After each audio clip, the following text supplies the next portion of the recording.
The mill sat where the river bent hard against the rock shelf, and for 40 years the old miller had known the sound of every season in its current. He knew the low complaint it made when the water ran thin in August, and the deep working groan of full spring melt, and the particular silence that came just before ice. That autumn the trouble came sooner than the ice did. The headman arrived with his 2 sons and a length of chain, and behind them came half the village, drawn the way people are drawn to any trouble that isn't yet theirs. Some came out of real worry. Some came because they'd been idle since the last threshing and welcomed something to stand around and watch. A few stood at the back, arms folded, wishing they were elsewhere, embarrassed on the miller's behalf without knowing how to say so. "The wheel is rotten through," the headman said, loud enough for everyone gathered to hear it plainly. "I've watched you patch it, and I won't have the whole village's winter grain riding on wood that's had its day. Bring your sacks to the querns instead. It's the safer way." He wasn't cruel about it. That was the hard part for those watching. He sounded like a man doing his duty, not a man settling a grudge.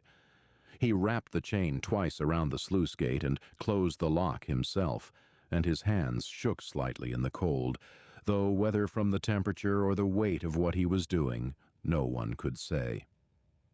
The old miller stood in the doorway and let it happen. A woman near the front murmured that it seemed a hard thing to do to a man who'd fed the village 2 generations running, and her husband only shifted his feet because he had a hand quern waiting at home and had already half decided the headman was right. The miller walked to where a wooden gear tooth had cracked loose the week before, still lying in the wet grass at the base of the wheel housing. He bent, picked it up, turned it once in his fingers, and put it in his apron pocket. Then he went inside, and the crowd, having nothing left to watch, drifted back to their own troubles. Nobody thought much of that gesture at the time. It would matter later, though no one could have said how.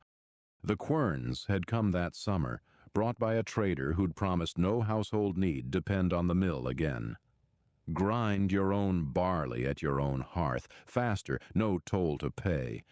For a few weeks it seemed a fine bargain. Then the work of it settled in.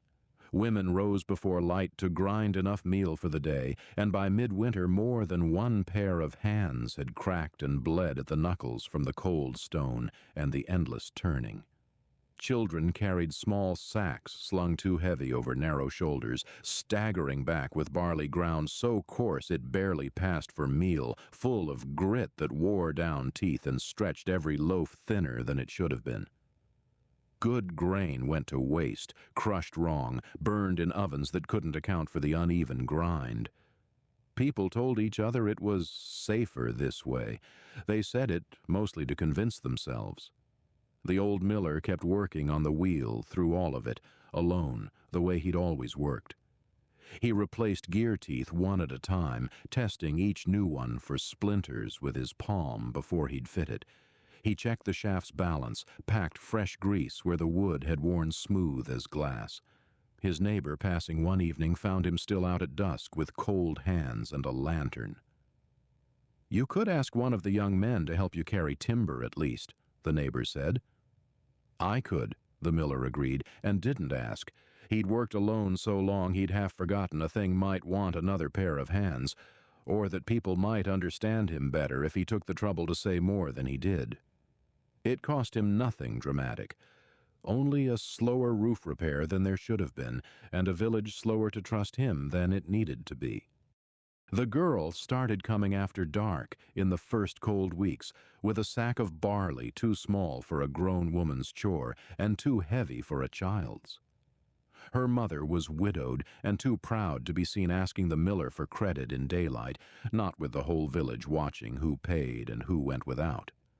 The miller ground the barley and never marked what was owed. The girl noticed things, the way hunger teaches a child to notice things. She saw that before he touched the wheel each morning, he laid his hand flat against the housing and stood a moment, feeling for something in the wood before he'd let it move.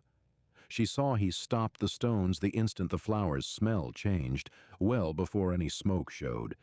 She swept flour dust from the floor without being told, then counted the stacked sacks along the wall, miscounting once, twice, correcting herself under her breath until the number came out right both times running. "Why do you wait there?" she asked once when he'd paused with his palm on the resting stone. "Feel it," he said, and set her hand against the dressed face of it. Too smooth, and the grain slides through without breaking proper. Too rough, and it tears the flour to heat instead of meal. You want it even. Sharp enough to bite. No more.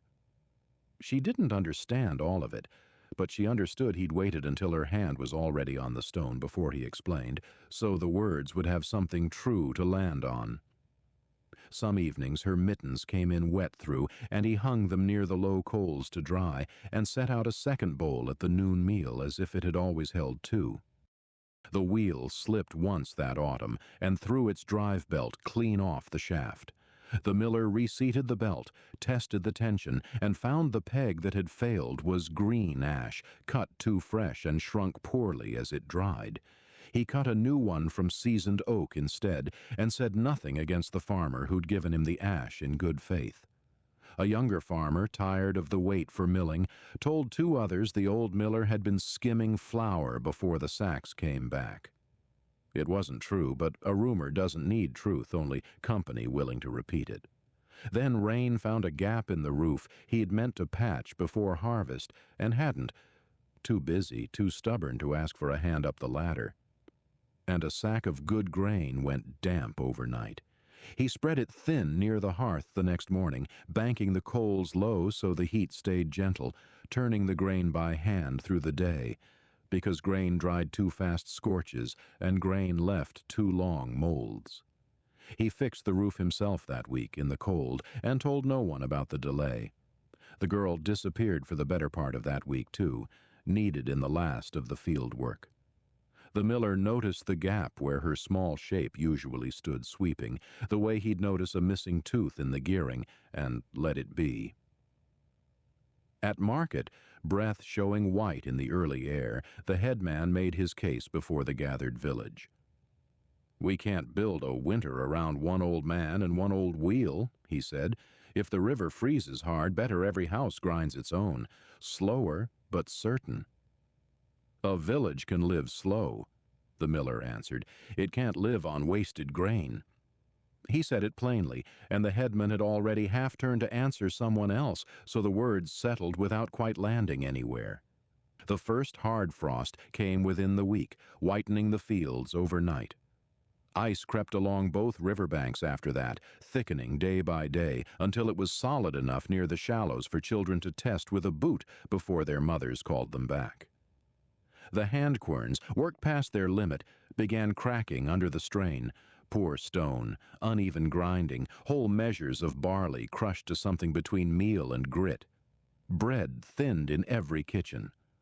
All that autumn, unnoticed, the miller had been shifting the sluice gate's angle by narrow degrees, day after day, watching where the current still ran beneath the forming ice at the center of the channel, where the river's force gathered instead of scattering at the frozen edges.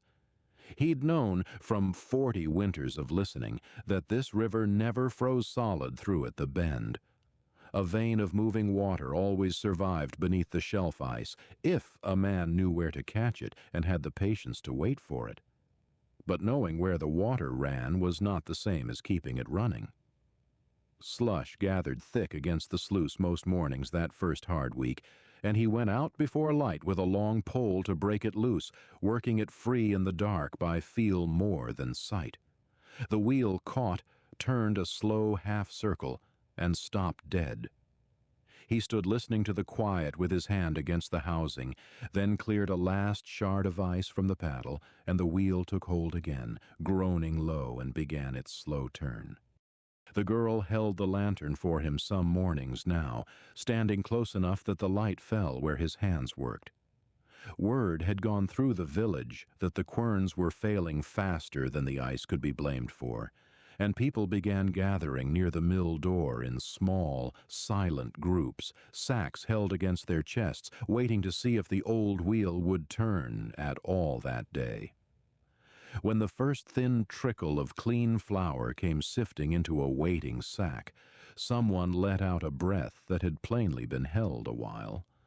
The girl caught the smell of scorching before the miller did one afternoon, when a careless handful of grain had gone in packed too tight, and her hand found the brake lever before he'd even turned his head toward the stones. He looked at her a moment and let his own hand drop. The headman came to the mill himself that week, without his sons, without the chain. "You knew it would hold," he said. "Not quite a question." "I've listened to this river longer than you've been headman," the miller told him. Others followed in the days after, sacks under their arms, not quite meeting his eye. The younger farmer who'd spread the talk of hoarded flour stood longest before he came inside, and when his turn came, the miller took his sack the same as any other and said nothing of what had been said. The farmer found somewhere else to look until it was done. The miller could have made the village pay for that week. Instead, he ground first for the emptiest bins, the widow's small sack going ahead of a prosperous farmer's full one. While the farmer warmed his hands at the fire, the miller kept banked near the door and said nothing against the weight. The miller took no extra toll from those who doubted him loudest, and once, brushing the last of a grinding from the chute, he tipped what clung there into a poor family's sack rather than his own measure. The girl came back when the field work ended, and he set her properly to the wheel. How to feel strain in the housing before it showed as sound, how to stop the stone the instant the smell turned, how damp grain packed too tight needed spreading thinner before it soured. She corrected a wrong stack count twice that winter, and both times she'd been right the second time. One evening, with the mill quiet and ice groaning faintly along the banks, he set the broken wooden tooth from the chained morning on the workbench and had her trace its shape onto fresh oak. "Why keep the broken one at all?" she asked. "So you remember what breaks first," he said. "Fix that before the hunger comes, and you'll rarely need to fix much else in a hurry." Years on, it was the girl, grown and gray, coming into her hair, who ran the mill. The wheel beneath her had been rebuilt many times over, plank by plank, tooth by tooth, until little of the old timber remained. But above the door, where anyone entering had to duck slightly, hung one broken wooden tooth, split clean through, dark with age. Her own child asked once why they kept a useless scrap of wood over a working mill. "It was never kept because it worked," she told him. "It was kept because it taught us what to mend before the hunger came." And after that first hard winter, the one the village remembered, though no one could later agree exactly when the custom had begun, it came to be understood. The first sack ground after the hard frost belonged to the house with the emptiest bin.